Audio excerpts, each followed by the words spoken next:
विद्यार्थी मित्रांनो, आजच्या व्हिडिओमध्ये आपण इयत्ता 7वीचा बैजिक राशी व त्यावरील क्रिया या घटकामधील बैजिक राशींची बेरीज कशी करायची हे पाहणार आहोत। बैजिक राशीमध्ये 3 प्रकार आपण बघितले। मुख्य 3 प्रकार आहेत, एकपदी, द्विपदी आणि त्रिपदी किंवा बहुपदी राशी असे 3 प्रकार पडतात आणि त्यामध्ये आपण एकपदीची बेरीज कशी करायची ते शिकणार आहोत। तर इथे मी सुरुवातीला उदाहरणं दिलेले आहेत, लिहून ठेवलेले आहेत, त्या आपण उदाहरणं सोडून बघूया। त्याच्याही अगोदर आपण बेरीज करताना कोणत्याही संख्येची बेरीज करताना काय करतो, समजा वस्तूंची बेरीज करायची असेल तर 3 पेरू अधिक 4 पेरू यांची बेरीज किती होते, 7 पेरू होते। 3 पेरू अधिक 4 पेरू यांची बेरीज किती होणार, 7 पेरू होणार आहे। त्याचप्रमाणे जर पेरू ऐवजी आपण एखादं अक्षर ठेवलं, तिथं चलाचा वापर केला, 3x अधिक 4x असं जर म्हटलं तर काय होईल, त्यांची बेरीज 7x होईल, बरोबर आहे। मग ज्याप्रमाणे आपण एकसारख्या वस्तूंची बेरीज करतो तसंच बेरीज करताना बैजिक राशीची बेरीज करताना सुद्धा सजातीय पद जे असतील त्यांचीच बेरीज होते। विजातीय पद असेल तर त्यांची बेरीज होईल का, मग 4 आंबे आणि 3 चिकू यांची बेरीज करता येईल का आपल्याला, नाही करता येणार।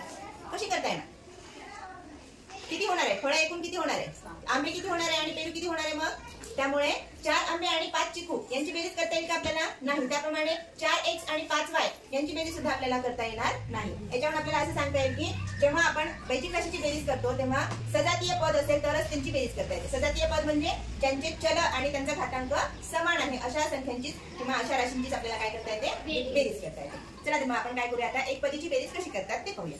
इथं उदाहरण दिलेले आहे, पहिलं उदाहरण दिलेलं आहे पहा, वजा 3x वजा 8x अधिक 5x। आता यांची बेरीज करत असताना काय करणार, आपण या दोघांची सुरुवातीला बेरीज करून घेऊ, ठीक आहे। वजा 3x आणि वजा 8x किती होतात, वजा 11x होतात, वजा 11x होतात अधिक 5x। आता याच्यामध्ये एक संख्या ऋण आहे आणि एक संख्या धन आहे। आता इथे फक्त चलाचा थोडा वेळ विचार करायचा नाहीये, सहगुणक जे आहे त्यांचा विचार करूया। सहगुणक काय आहे, 11 आहे आणि 5 आहे, ऋण 11 आणि 5। मग ऋण 11 आणि 5 यांची बेरीज किती येणार, 6 येणार, आहे की नाही। मोठी संख्या कोणती आहे, ऋण आहे, त्यामुळे ऋण 6 यांची बेरीज किती येणार, ऋण 6 आणि चल जे आहे ते जशाला तसं लावलं। बेरीज काय केली आपण, ऋण 11x अधिक 5x बरोबर ऋण 6x। आलं लक्षामध्ये। दुसरं उदाहरण पहा, आता हे जे आहे चल बाजूला घेऊ। आता इथे AB आहे, इथे AB आहे, बरोबर आहे। मग AB आपण काय करू, बाजूला घेऊ। कंसामध्ये काय राहिलं मग, 2/3 वजा 5/7। सॉरी, आपण बेरीज बघत आहोत त्यामुळे बेरीज करूया इथे।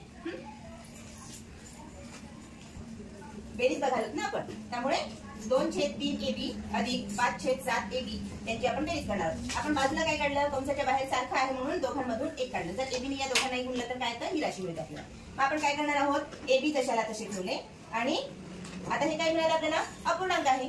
समछेद अपूर्णांक आहे का भिन्नछेद अपूर्णांक आहे, भिन्नछेद अपूर्णांक आहे। भिन्नछेद अपूर्णांक असेल तर त्याचा छेद समान करण्यासाठी आपण काय करतो, लसावी काढतो, आहे की नाही।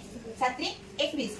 मग इथे कंसामध्ये छेद 21 घेतला आणि या दोघांची बेरीज 2 आणि 7 किती होतात, सॉरी 7 दुने 14 अधिक 5 ते 15 बरोबर 15 आणि 14 किती होतात, 29/21 आणि हे एबीला आपण इथं पुढे जोडलं तर हे काय मिळालं आपल्याला, उत्तर मिळालं, ठीक आहे। बैजिक राशींची बेरीज करताना आपण जे दोघांनाही काय आहे, चल सारखे आहे, त्यामुळे आपण काय केलं, ते चल कॉमन काढलं, बाहेर काढलं आणि जो संख्या आपल्याला मिळाली, जी संख्या आपल्याला मिळालेली आहे ती संख्या काय मिळाली आपल्याला, अपूर्णांक मिळाली। अपूर्णांकाची बेरीज वजाबाकी आपण मागील इयत्तांमध्ये शिकलेलो आहोत की नाही। त्यामुळे अपूर्णांकाची बेरीज करत असताना समछेद अपूर्णांक असेल तर कसं बेरीज करायची आणि भिन्नछेद अपूर्णांक कसं असेल तर कसं करायचं हे आपल्याला माहिती आहे। आपण त्यावरून काय केलं, पुढील क्रिया केली आणि आपलं उत्तर काय मिळालं, 29/21 कंसामध्ये आणि इकडे 1, ठीक आहे। त्यानंतर दुसरे उदाहरण काय आहे, ऋण 2p चा वर्ग अधिक 7p चा वर्ग। इथे पहा चल आणि त्याचा घातांक सारखाच आहे। मग आपण काय करणार, इथं कंसामध्ये ऋण 2 अधिक 7 आणि कंसाच्या बाहेर काय काढलं, p चा वर्ग। आता यांची जर बेरीज करून घेतली आपण, हे काय आहे, पूर्णांक संख्या। पूर्णांक संख्येची बेरीज करून घेतली, ऋण आणि धन संख्या असेल त्यांची बेरीज करायची असेल तर मोठ्या संख्येतून छोटी संख्या वजा करायची आणि मोठ्या संख्येचं चिन्ह द्यायचं। मग 7 मोठी आहे, 7 मधून 2 गेले तर 5 राहिले आणि अधिक 5 मोठी संख्या धन असल्यामुळे 5p चा वर्ग हे काय आलेलं आपलं उत्तर आलेलं आहे।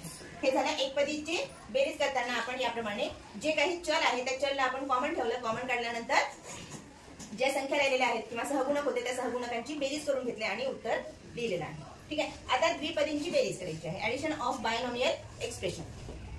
जेव्हा द्विपदीची बेरीज करायची आहे तेव्हा उभ्या पद्धतीने करता येतं आणि आडव्या पद्धतीने करता येतं। आता तुम्हाला कोणती पद्धत सोपी वाटते ते बघा, समजून घ्या आणि त्या पद्धतीने करायचं। आता आडव्या पद्धतीने बेरीज करत असताना सुरुवातीला बरोबरचं चिन्ह, उकल करत असताना बरोबरचं चिन्ह लिहिलं. सारखे सारखे चल असलेले पद काय करायचं, एकत्र आणायचं. म्हणजे सजातीय पद एकत्र आणायचं. आता सजातीय पद कोणतं आहे, इथे 2x आहे, इथे 3x आहे. 2x अधिक 3x इथपर्यंत समजलं. त्यानंतर अधिकला अधिक, आता दुसरं पद काय आले, 4y, पहिल्या कंसातला 4y आणि अधिक दुसऱ्या कंसातला 2y. इथपर्यंत काही अडचण आहे का, नाही. आता यानंतर या दोघांची बेरीज करा. जशी आपण वर केली, एक पदीची जशी बेरीज केली तशी बेरीज करा. आता हे x आपण कॉमन काढलं काय किंवा नाही काढलं काय, 2 आणि 3 किती होतात, 5. 5 आणि हे x ना x, अडचण आहे काही, प्लस ना प्लस. आता या दोन सहगुणकाची बेरीज करा. 4 आणि 2 किती होतात, 6 आणि y ना y. हे मिळालं आपल्याला आडव्या पद्धतीनं बेरीज करून. द्विपदींची बेरीज केल्यानंतर, आडव्या पद्धतीनं बेरीज केल्यानंतर अशा प्रकारे उत्तर मिळतं. आणि उभ्या मांडणी करून जर आपण बेरीज केली तर काय करायचं आहे, सरळ सरळ सारखी पद असलेले म्हणजे सजातीय पद एका खाली एक लिहून घ्यायचे. 2x च्या खाली 3x लिहिलं आणि 4y च्या खाली 2y लिहिलं. 2x आणि 3y किती होतात, 3x किती होतात, 5x होतात अधिक 6y. काय अडचण आहे का, हे सोपं झालं. आता अजून एक उदाहरण पाहूया. ते बघितल्यानंतर आपल्याला जे कन्सेप्ट आहे ते पूर्ण क्लिअर होते. ठीक आहे. दुसरं एक उदाहरण घेतलं आपण, त्याच्यामध्ये 9x चा वर्ग y चा वर्ग वजा 7x 3x चा वर्ग y चा वर्ग अधिक 4xy या द्विपदीची काय करायची, आपल्याला बेरीज करायची. पहिली राशी वजाची आहे आणि दुसरी राशी कशी आहे, धन आहे. मग असं असेल तर आपण कसं करणार, आडवी मांडणी करताना सुरुवातीला दोघांची बेरीज करायची. म्हणून आपण काय केलं, इथं पहिलं पद लिहिले, पहिली जी द्विपदी दिलेली आहे ती द्विपदी लिहिली आणि इथं कॉमा दिलेलं होतं, त्या कॉमाच्या ऐवजी आपण काय केलं, इथं प्लसचं चिन्ह लिहिलं. का, कारण बेरीज करायची आहे. जर वजाबाकी करायची असती तर इथं आपण वजाबाकीचं चिन्ह लिहिलं असतं. आणि नंतर दुसरी द्विपदी लिहिली. काय अडचण आहे इथपर्यंत, हे बेरीज करताना करायचं आहे. आता बेरीज करताना आपण अगोदरच्या उदाहरणामध्ये काय शिकलो की सजातीय पद जे आहेत ते एकत्र लिहून घ्यायचे. आता सजातीय पद म्हणजे 9x चा वर्ग y चा वर्ग, याच्यासारखं पद कोणतं आहे इथं, 3x चा वर्ग y चा वर्ग. म्हणून आपण काय केलं, इथं 9x चा वर्ग y चा वर्ग आणि इथं बेरीज आहे. मग बेरीजेमध्ये इथं काय लिहिलं, ही संख्या सुद्धा काय आहे, धन आहे. म्हणून 3x चा वर्ग y चा वर्ग हे एकत्र करून घेतलं सजातीय पद. नंतर आपल्याला काय करायची आहे, बेरीज करायची आहे. म्हणून बेरीजचं चिन्ह लिहिलं आणि ही संख्या लिहिली. आता ही संख्या कशी आहे, धन आहे का ऋण आहे, तर ऋण आहे. ही संख्या ऋण असल्यामुळे आपण काय लिहिले, कंसामध्ये ऋण 7x चा वर्ग आणि परत प्लस 4xy, सॉरी 7xy लिहिलं आणि प्लस 4xy हे काय लिहिलं आपण कंसामध्ये. आता याची बेरीज करताना सुरुवातीला सहगुणकाची बेरीज करून घ्या, कारण इथं बेरीज चिन्ह आहे. सहगुणक काय आहे, 9 आणि 3, 9 आणि 3 किती होतात, 12x चा वर्ग y चा वर्ग. बरोबर आहे, समजलं इथं, ठीक आहे. नंतर इथं प्लस आहे, पण प्लसचं चिन्ह न देता आपण सुरुवातीला काय करू, यांचं कॅल्क्युलेशन करून घेऊया. आता इथे जे सहगुणक आहे ऋण 7 आहे आणि इथं धन 4 आहे. मग एक संख्या ऋण आणि एक संख्या धन असेल, त्यांची बेरीज काय येणार, वजाबाकी करावं लागणार आहे. बेरीज करतो का आपण तिथे, जर दोन्ही संख्या धन असतील तर बेरीज होईल, पण एक संख्या ऋण आणि एक संख्या धन असेल तर पूर्णांक संख्येमध्ये आपण काय करतो, वजाबाकी करतो. वजाबाकी केल्यानंतर या दोघांची 7 मधून 4 गेले तर किती राहिले, 3 राहिले. आणि मोठी संख्या मधून आपण छोटी संख्या काढली ना, मोठी संख्या ऋण आहे म्हणून इथं काय लिहिणार आपण, ऋण 3xy. हे झालं आपलं उत्तर. ठीक आहे. आता हे झालं आडव्या पद्धतीनं. उभ्या पद्धतीनं मांडणी करत असताना आपण काय करणार, जे सजातीय पद आहे ते सजातीय पद एकाखाली एक मांडून घ्यायचे आणि नंतर मग बेरीज आणि वजाबाकी करायची. सुरुवातीला याच्यामध्ये हातचा घ्यायची गरज पडत नाही, त्यामुळे आपण उजव्या साईडनं करा किंवा डाव्या साईडनं करा, काहीच फरक पडत नाही. इथे 9 आणि 3 किती होतात, 12x चा वर्ग y चा वर्ग. आणि या दोघांची बेरीज किती येणार, एक ऋण आहे एक धन आहे म्हणून इथे काय येणार, 3xy. आता चिन्ह कोणतं येणार, मोठी संख्या ऋण आहे म्हणून इथे वजाचं चिन्ह येणार. समजलं नक्की. आशा करते तुम्हाला हा घटक समजला असेल. आणि व्हिडिओ आवडल्यास व्हिडिओला लाईक करा, शेअर करा आणि चॅनलवर नवीन असाल तर चॅनलला सबस्क्राईब करा. धन्यवाद.